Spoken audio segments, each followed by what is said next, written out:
Excellencies, Ministers, Ambassadors, distinguished participants, ladies and gentlemen. It is a great pleasure to address you in this beautiful city of Vienna during the 20th General Conference of the United Nations Industrial Development Organization. History has shown us that industrialization can lift hundreds of millions of people out of poverty. The manufacturing sector, in particular, has emerged as a driver of prosperity, providing employment and fostering innovation in both developed and developing countries. Over the past 2 decades, the world of industry has been in a constant state of change due to digital transformation, an evolving geopolitical landscape, and the need for a green industrialization because of climate change. Industrial policies are the most viable strategies for accelerating Africa's economic growth.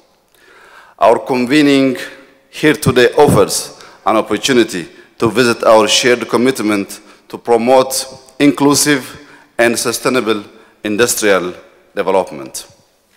Excellencies, ladies and gentlemen, Africa is endowed with abundant natural resources, including critical minerals and a dynamic youth population, which are essential for industrial productivity and transformation of the economy. Yet poverty remains to be among the most serious challenges, which entails placing Africa at the center of the global industrialization agenda.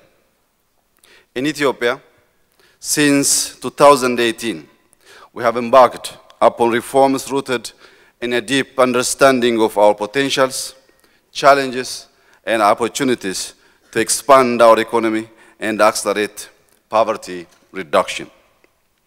Our vision is to fully unlock Ethiopia's untapped potential in various sectors and to drive this growth through able institutions and highly skilled labor. Our pathway to prosperity follows a multi-sector growth approach to enable equitable development. Manufacturing remains a priority, particularly because of its close linkage with other sectors, such as mining, but also because it holds its own immense potential for scale, learning by doing, and acquisition of technological know-how. We are an entrepreneurial state that recognizes the private sector as the engine of growth and aim to harness our demographic dividend for productivity. Excellencies, allow me to share with you briefly the ingredients that comprise our reforms. First, we've been making deliberate policy shifts aimed at boosting productivity in all sectors and creating a conducive investment and business environment. Our homegrown economic reform agenda introduced macro-financial, structural, and sector reforms aimed at liberalizing key economic sectors such as telecom and banking, fostering private sector investment, enhancing external competitiveness and productive capabilities. The establishment of Ethiopia's Sovereign Wealth Fund has helped reorient public enterprises to a commercial focus and enabled a strong partnership with the private sector.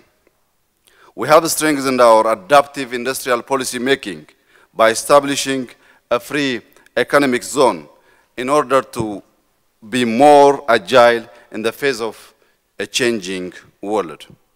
Second, we've been investing extensively in multi-sector growth sources under our homegrown economic reform pillars of agriculture, industry, tourism, ICT, and mining.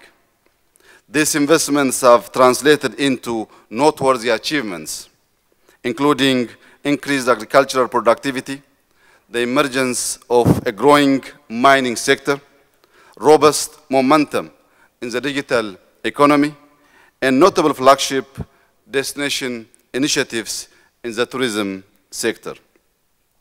The intensified production of strategic commodities like wheat, coffee, and avocado, alongside promising measures for substituting edible oil and rice production, are pivotal elements in Ethiopia's pursuit of food self-sufficiency. Over the past 5 years, we have managed to raise our total farmed area from 15.3 million hectares to 22.9 million hectares, with vast amount of land for crop production still available for cultivation as we continue expanding on our potential in the agricultural sector. The digital economy is making substantial progress driven by the implementation of foundational elements such as a digital ID and payment systems, and the establishment of the Ethiopian Artificial Intelligence Institute that focuses on research and development of solutions in our priority sectors. In the industrial sector, we have brought into operations 12 large-scale industrial parks in which textile and garment industries are flourishing, including the introduction of 3 new integrated agro-industrial parks. Ethiopia's leather and leather products industry is also sizable, while chemical and construction input processing, in addition to manufacturing technology and engineering, offer great potential as import substitution industries. The latecomer advantage for countries like Ethiopia is that we can do industry development right. Ethiopia's net zero and climate resilient development strategy enables us to make our economic development priority compatible with climate commitments. Which brings me to the third point of green growth and clean energy.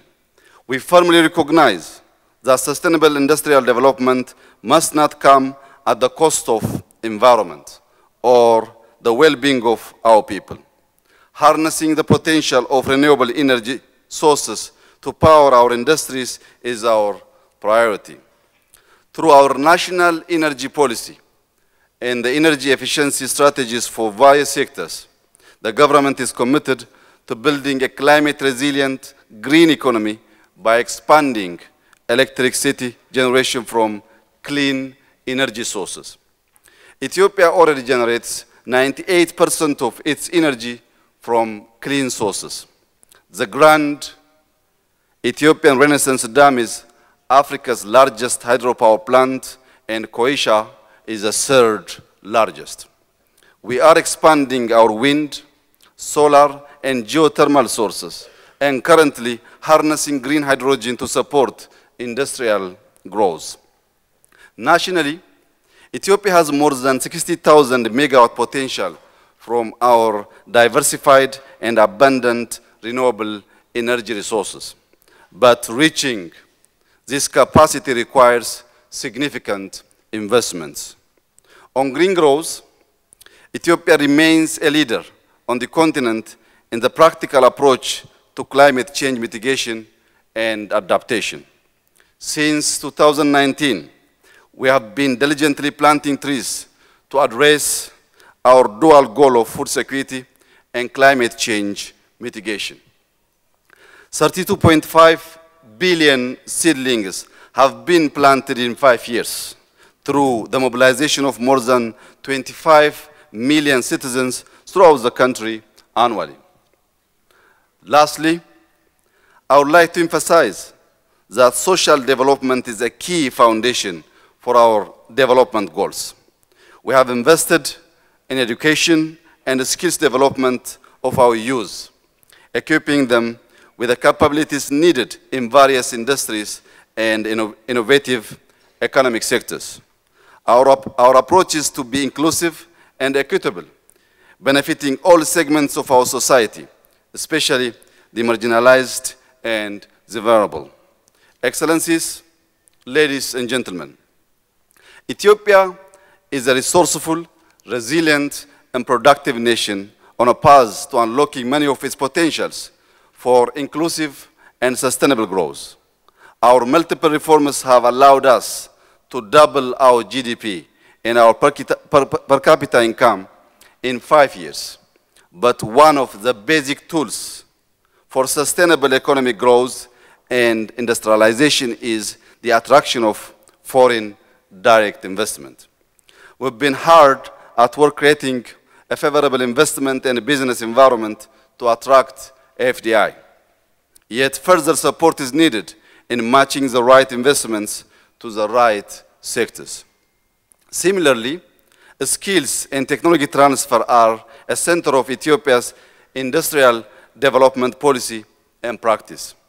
The jobs creation agenda is important to us, and it must be a joint agenda with countries in Europe and North America, which are main destinations for migrants.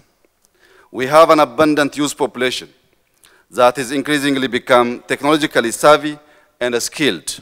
We want to retain this talent in our country and on the continent. To do so, we seek the cooperation of developed countries in technology transfer, investments, and development financing. In conclusion, I would like to reiterate that we firmly believe that by pursuing inclusive and sustainable industrialization and diversifying our economy, we can create prosperity, reduce inequality, and contribute to a better future for our people and the world. I thank you.